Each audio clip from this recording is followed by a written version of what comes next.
Olá pessoal, tudo bem? Hoje a gente vai fazer uma verdadeira viagem por uma das partes mais críticas e ao mesmo tempo fascinantes do cérebro, o tronco cerebral. O nosso objetivo aqui é decodificar como um evento bem pequeno ali, um AVC, pode ter consequências tão gigantescas e tão específicas. Pois é, por que será que isso acontece, né? Um AVC causa uma paralisia no rosto e um outro, de repente, só tontura e soluço. A resposta, olha que interessante, não está no tamanho do estrago, mas sim no endereço exato. A localização é tudo.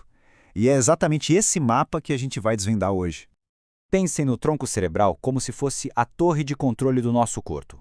É uma estrutura super compacta, mas é por ali que passa tudo. Todas as ordens para se mexer, toda a informação que a gente sente. É a grande rodovia do nosso sistema nervoso. Se essa rodovia fecha, já viu, né? O trânsito para. Beleza, então vamos nessa. O nosso roteiro de hoje vai ser um caminho de cima para baixo, explorando os 3 andares do tronco cerebral para a gente entender o que acontece quando o fluxo de sangue é interrompido em cada um deles. Começando por cima, nossa primeira parada, o mesencéfalo. É o andar de cima da nossa torre de controle, uma área fundamental para os movimentos dos olhos e para as principais vias motoras do nosso corpo. E o que tem de tão importante ali? Bom, é uma área super nobre. Ali se concentram os nervos que controlam os olhos, os grandes cabos de força do movimento, que são os pedúnculos cerebrais, e também as vias que levam informação de sensação, de dor, de temperatura, ou seja, é uma vizinhança bem movimentada.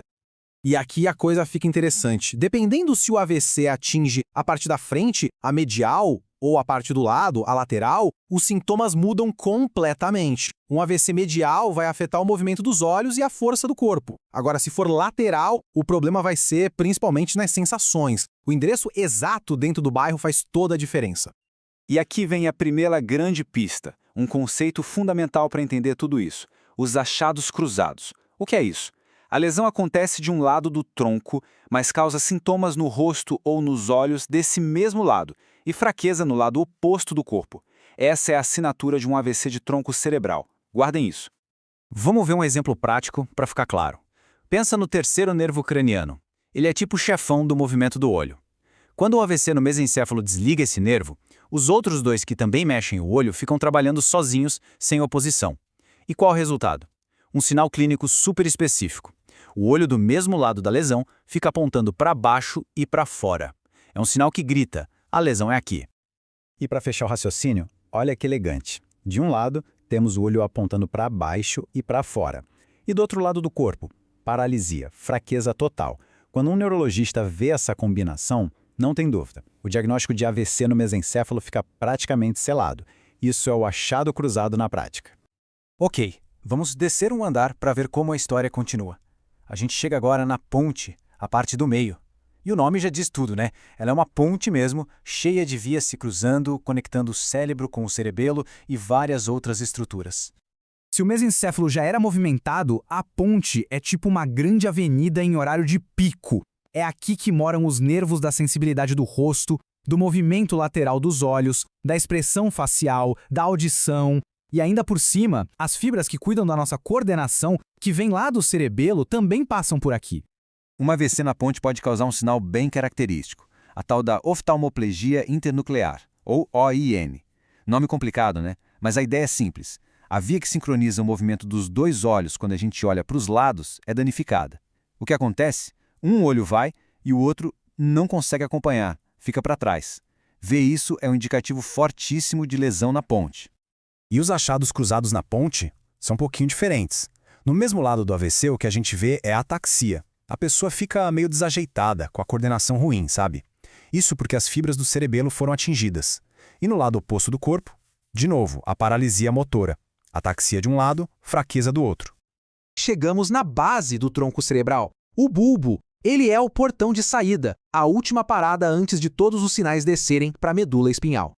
O bulbo controla funções que são literalmente vitais. É aqui que ficam os nervos para engolir, para falar, para o paladar. Também tem os núcleos vestibulares, que são a base do nosso equilíbrio. E talvez o mais importante é aqui que as vias motoras finalmente cruzam de lado.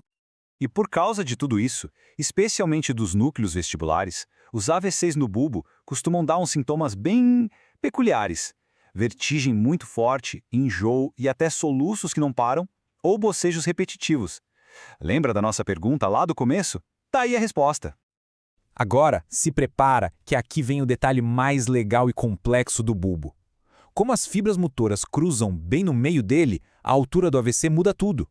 Se o AVC for na parte de cima do bulbo antes do cruzamento, a fraqueza vai ser do lado oposto do corpo. Mas, se o AVC for na parte de baixo, depois do cruzamento, a fraqueza aparece no mesmo lado da lesão. É uma reviravolta anatômica. Beleza. Vamos juntar as peças do quebra-cabeça agora. A gente viu que cada pedacinho do tronco cerebral tem sua própria assinatura de sintomas. O princípio é, na verdade, bem simples. A anatomia dita a função. E quando a função falha, ela nos conta exatamente onde está o problema. E para simplificar ainda mais, a gente pode pensar no tronco cerebral dividido em frente e costas. Lesões na parte da frente, a ventral, vão causar principalmente fraqueza, uma paralisia mais pura.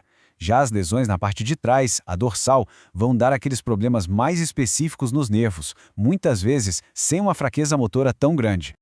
E este quadro aqui resume a ideia central de forma bem clara. Enquanto um AVC lá nos hemisférios cerebrais causa coisas como dificuldade para falar ou ignorar um lado do corpo, o AVC no tronco cerebral tem aquela assinatura única que a gente falou, os achados cruzados e muitas vezes tontura e desequilíbrio. Entender esses detalhes faz toda a diferença no diagnóstico. E falando em fazer a diferença, se você é estudante e quer se preparar de verdade, entra agora em medicob.com.br, baixa o app e aproveita o maior banco de questões do Brasil, com provas anteriores de todas as instituições, questões comentadas, resumos práticos, aulas completas e flashcards prontos para revisar onde quiser. E para a gente fechar, fica aqui uma reflexão. Pensa só, o cérebro mapeia o nosso mundo inteiro, tudo que a gente é, em poucos quilos de tecido. E toda a nossa percepção, nosso movimento, até funções automáticas como respirar, tudo isso passa por essa estrutura minúscula e super vulnerável. Estudar como ela falha não ensina só sobre neurologia, ensina sobre a fragilidade e, ao mesmo tempo, a incrível resiliência da vida. O que será que essa complexidade toda, tão compacta, nos diz sobre nós mesmos?